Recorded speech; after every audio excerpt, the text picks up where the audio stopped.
ತುಂಬ ಕನಸಿಂದಾಗಿತ್ತಿದು ಶೌಚಾಲಯ ಆಗೋದು.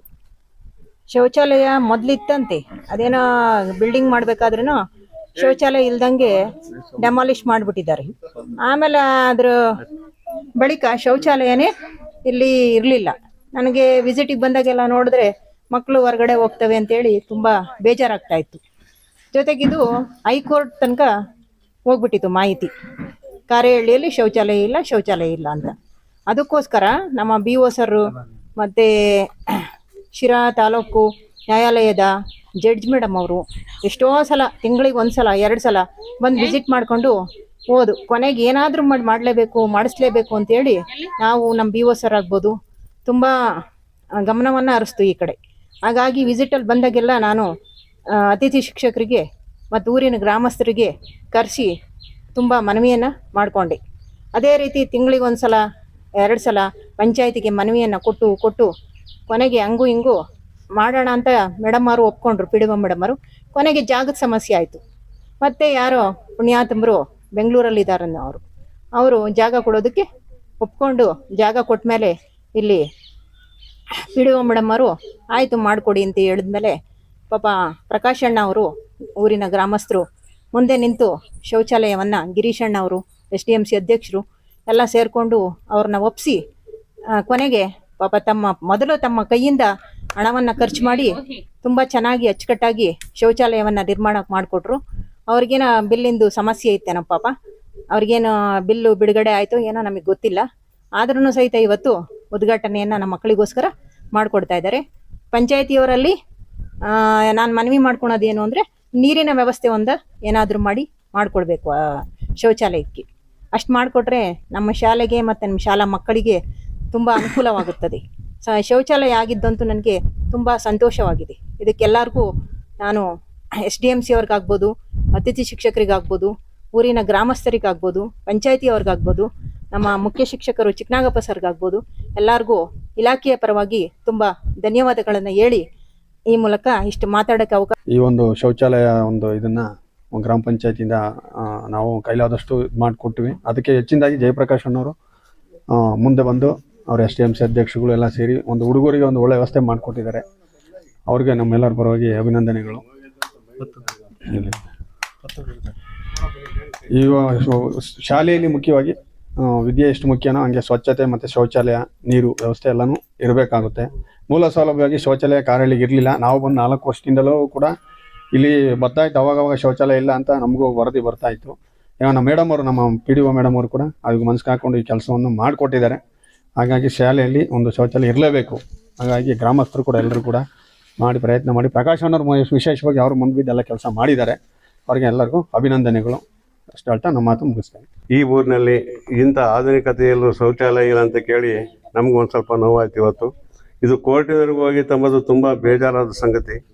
ಆದರೂ ಕೊನೆಗೆ ಬಂದು ಯಾರೋ ಒಬ್ಬರು ಪುಣ್ಯಾತ್ಮರು ಜಾಗ ಕೊಟ್ಟು ಇಲ್ಲಿ ಮಕ್ಕಳಿಗೆ ಆಶ್ರಯ ಕೊಟ್ಟಿದ್ದಾರೆ. ಮಕ್ಕಳು ಹೊರಗಡೆ ಹೋದಾಗ ಒಂದು ಗಿಡದ ಮರಿಗೆ ಹೋಗ್ತವೆ, ಒಂದು ಆವೆ ಕಚ್ಬೋದು, ಚೇಳೆ ಕಚ್ಬೋದು, ಇಂಥೆಲ್ಲ ಅನಾಹುತಗಳಾಗೋದನ್ನು ಇವತ್ತು ನಮ್ಮ ಮಕ್ಕಳು ಅನ್ನೋ ರೀತಿಯಲ್ಲಿ ಹಣದ ಬಿಲ್ಲನ್ನು ಕೇಳದೆ ಪ್ರಕಾಶ್ ಅವರು ಮಾಡಿದ್ರಿಂದ ಅವ್ರಿಗೆ ಮೊದಲು ನಾವು ಧನ್ಯವಾದ ಅರ್ಪಿಸ್ತೀನಿ.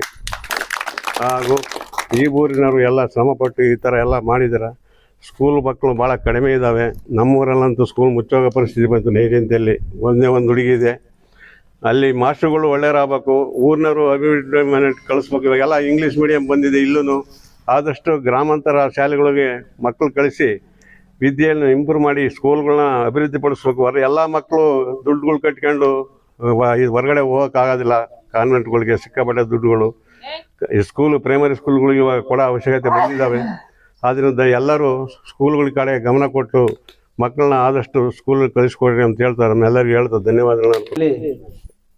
ನಾವು ಈ ಚಾರ್ಜನ್ನು ತೆಗೆದುಕೊಂಡಂಥ ಸಂದರ್ಭದಲ್ಲಿ ಇಲ್ಲಿ ಶೌಚಾಲಯ ಇಲ್ಲ ಅಂತ ಮಾಹಿತಿ ಇತ್ತು. ಇದನ್ನ ನಾವು ಇಲಾಖಾ ಹಾಗೂ ಸಹಾಯಕ ನಿರ್ದೇಶಕರು ಮತ್ತು ಇಂಜಿನಿಯರ್ ಸಾಹೇಬರುಗಳ ಸಹಾಯದೊಂದಿಗೆ ಹುಡುಕಾಟ ಮಾಡಿದಾಗ ಇಲ್ಲಿ ಜಾಗ ಇರಲಿಲ್ಲ. ಜಾಗವನ್ನ ಪಕ್ಕದ ಜಮೀನಿನವರು ದಾನಿಯಾಗಿ ಕೊಟ್ಟಂತ ಸಂದರ್ಭದಲ್ಲಿ ನಮ್ಮ ಪಂಚಾಯತಿ ಅಭಿವೃದ್ಧಿ ಅಧಿಕಾರಿಯಾದಂತಹ ಅನಿತಾ ಮೇಡಮ್ ಅವರು ಮುಂದೆ ನಿಂತು ಇದನ್ನೇನಾದ್ರೂ ಮಾಡಿ ನಾನು ಹೋಗುವಷ್ಟೊತ್ತಿಗೆ ಈ ಕೆಲಸವನ್ನು ಪೂರ್ಣಗೊಳಿಸಲೇಬೇಕು ಅನ್ನೋ ಒಂದು ನಿಟ್ಟಿನಲ್ಲಿ ಹೆಚ್ಚು ಶ್ರಮವನ್ನು ವಹಿಸಿ ಅನುದಾನವನ್ನು ಬಿಡುಗಡೆ ಮಾಡಿ ಶೌಚಾಲಯವನ್ನು ನಿರ್ಮಾಣ ಮಾಡಿಕೊಟ್ಟಿದ್ದಾರೆ. ಅವರಿಗೂ ಸಹ ಈ ನಮ್ಮ ಕಾರಹಳ್ಳಿ ಗ್ರಾಮದ ಪರವಾಗಿ ತುಂಬು ಹೃದಯದ ಧನ್ಯವಾದಗಳನ್ನ ಅರ್ಪಿಸೋಕೆ ಬಯಸ್ತೇನೆ. ಕಾನ್ವೆಂಟ್ಗಳಿಗೆ ಹೋಗೋದನ್ನ ತಪ್ಪಿಸೋಕು ಇಲ್ಲೇ ಇದಂತ ನಿಮ್ದೇ ಶಾಲೆ ಇರುತ್ತೆ. ಮುಂದಿನ ವರ್ಷದಿಂದ ಎಲ್ಲರೂ ಸಹ ಇಲ್ಲಿ ಆಂಗ್ಲ ಮಾಧ್ಯಮ ಶಾಲೆ ಆಗುತ್ತೆ. ಆಗ ಎಲ್ಲ ಆಂಗ್ಲ ಮಾಧ್ಯಮದಲ್ಲಿ ಮತ್ತು ಕನ್ನಡ ಮಾಧ್ಯಮದಲ್ಲಿ ಎರಡೂ ಸಹ ಇಲ್ಲಿ ಬೋಧನೆಯನ್ನು ನಡೆಸ್ತಾರೆ. ಪರ್ಮನೆಂಟ್ ಶಿಕ್ಷಕರಿಲ್ಲ ಒಂದು ಕೊರತೆ ಬಿಟ್ರೆ ಎಲ್ಲಾ ರೀತಿಯ ಸೌಲಭ್ಯಗಳನ್ನು ಹೊಂದಿರುವಂತ ಈ ಶಾಲೆಗೆ ತಾವುಗಳು ಬೇರೆ ಖಾಸಗಿ ಶಾಲೆಗಳಿಗೆ ಸೇರಿಸಿದಲ್ಲಿ ಇಲ್ಲಿ ಸೇರಿಸಿ ಈ ಶಾಲೆಯನ್ನು ಉನ್ನತೀಕರಿಸಿಕೊಳ್ಬೇಕು ಅಂತ ಕೇಳ್ಕೊಳ್ತಾ, ಈ ಊರಿಗೆ ಶೌಚಾಲಯ ಇಲ್ಲ ಎಂಬುದು ಬಹಳ ದಿನದಿಂದ ಕೊರತೆ ಇತ್ತು. ಅದು ಯಾರೋ ಮಹಾದಾನಿಗಳು ಈ ಸ್ಕೂಲಿಗೆ ದಾನ ಕೊಟ್ಟಂತ ಮಹನೀಯರು ಇವತ್ತು ಬಂದಿಲ್ಲ. ಕಾರಣ ಅಂತ ತಪ್ಪೈತೆ. ಅವರು ತಿಮ್ಮರಾಜು ಅಂತ ಅವರು ಬಂದಿಲ್ಲ. ಈ ಎಲ್ಲರ ಪರವಾಗಿ ಪ್ರಕಾಶಪ್ಪ ಅವರು ಸರ್ಕಾರದ ಅನುದಾನ ಯಾವತ್ತೇ ಬರಲಿ ಸ್ವಂತ ಖರ್ಚಿನಿಂದ ಮಾಡ್ಯವರು ಏನೋ ಅದು ಗೊತ್ತಿಲ್ಲ. ಇನ್ನೂ ಕೆಲವು ಅವರಿಗೆ ಬಿಲ್ಗಳಾಗಿಲ್ಲ, ಫೈನಲ್ ಆಗೇ ಇಲ್ಲ.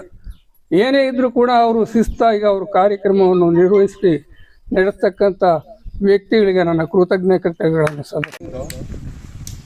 ಈ ಒಂದು ಪಾಠಶಾಲೆಯಲ್ಲಿ ಶೌಚಾಲಯ ಇಲ್ಲ ಅಂತ ಇದು ರಾಜ್ಯ ಮಟ್ಟದಲ್ಲಿ ಸುದ್ದಿಯಾಗಿದೆ. ಹೌದು, ನ್ಯಾಯಾಲಯಕ್ಕೆ ಸಮೇತ ಹೋಗಿತ್ತು. ಅನೇಕ ತಾಲೂಕು ಮಟ್ಟ ಮತ್ತು ಜಿಲ್ಲಾ ಮಟ್ಟದ ಅಧಿಕಾರಿಗಳು ಬಂದು ಇಲ್ಲಿ ಸ್ಥಳ ಪರಿಶೀಲನೆ ಮಾಡಿ ನಮಗೆ ಸರ್ಕಾರದಿಂದ ಒತ್ತಡ ಇದೆ, ಈ ಶೌಚಾಲಯ ಆಗಲೇಬೇಕು. ನ್ಯಾಯಾಧೀಶರು ಸಮೇತ ಈ ಶಾಲೆಗೆ ಭೇಟಿ ಕೊಟ್ಟು ಹೋಗಿದ್ರು. ಇಡೀ ರಾಜ್ಯದಲ್ಲಿ ಕಾರಹಳ್ಳಿ LPS ಅಲ್ಲಿ ಶೌಚಾಲಯ ಇಲ್ಲ, ಮಕ್ಕಳು ಬಯಲು ಶೌಚಾಲಯಕ್ಕೆ ಹೋಗ್ತಾ ಇದ್ದಾರೆ. ಇಂಥ ಘಟನೆ ನಮ್ಮ ರಾಜ್ಯದಲ್ಲಿ ನಡೀಬಾರ್ದು. ಆದಷ್ಟು ಬೇಗ ಇಲ್ಲಿ ಒಂದು ಶೌಚಾಲಯವನ್ನು ನಿರ್ಮಾಣ ಮಾಡಲೇಬೇಕು ಅಂತ ತಾಲೂಕು ಮಟ್ಟದ ಕ್ಷೇತ್ರ ಶಿಕ್ಷಣಾಧಿಕಾರಿಗಳು, CRPಗಳು, ಜಿಲ್ಲಾ ಮಟ್ಟದ ಅಧಿಕಾರಿ, ನ್ಯಾಯಾಧೀಶರ ಸಮೇತ ಇಲ್ಲಿ ವಿಸಿಟ್ ಕೊಟ್ಟು ಹೋದ್ರು. ಯಾಕೆಂದ್ರೆ ಮಕ್ಕಳ ಭವಿಷ್ಯ ದೃಷ್ಟಿಯಿಂದ ಹೊರಗಡೆ ಕಳಿಸಬಾರ್ದು, ಅನಾಹುತಗಳು ಸಂಭವಿಸ್ತವೆ ಅಂತ. CRP ಮೇಡಮ್ ಅವರು ಸಮೇತ ಬಂದಂಗೆಲ್ಲ ಗ್ರಾಮಸ್ಥರ ಕಲೆ ಹಾಕಿ ದಯವಿಟ್ಟು ನಮಗೊಂದು ಜಾಗ ಹುಡುಕಿಕೊಡಿ, ನಮಗೆ ಮೇಲಾಧಿಕಾರಿಗಳಿಂದ ಒತ್ತಡ ಇದೆ ಅನುದಾನದಲ್ಲೇ. ಆದ್ರೆ ಸರ್ಕಾರ ಇನ್ನ ಕೊಟ್ಟಿದ್ದ ಬಿಟ್ಟದ ಗೊತ್ತಿಲ್ಲ. ಕಾಮಗಾರಿ ಮುಗಿಸಿ ಇವತ್ತು ಅದನ್ನ ಉಪಯೋಗಕ್ಕೆ ಮಾಡಿಕೊಟ್ಟಿದ್ದಾರೆ. ಆ ಪ್ರಕಾಶಪ್ಪನವ್ರಿಗೆ ನಿಮ್ಮೆಲ್ಲರ ಪರವಾಗಿ ಅವ್ರಿಗೊಂದು ಧನ್ಯವಾದ ಹೇಳಬೇಕು.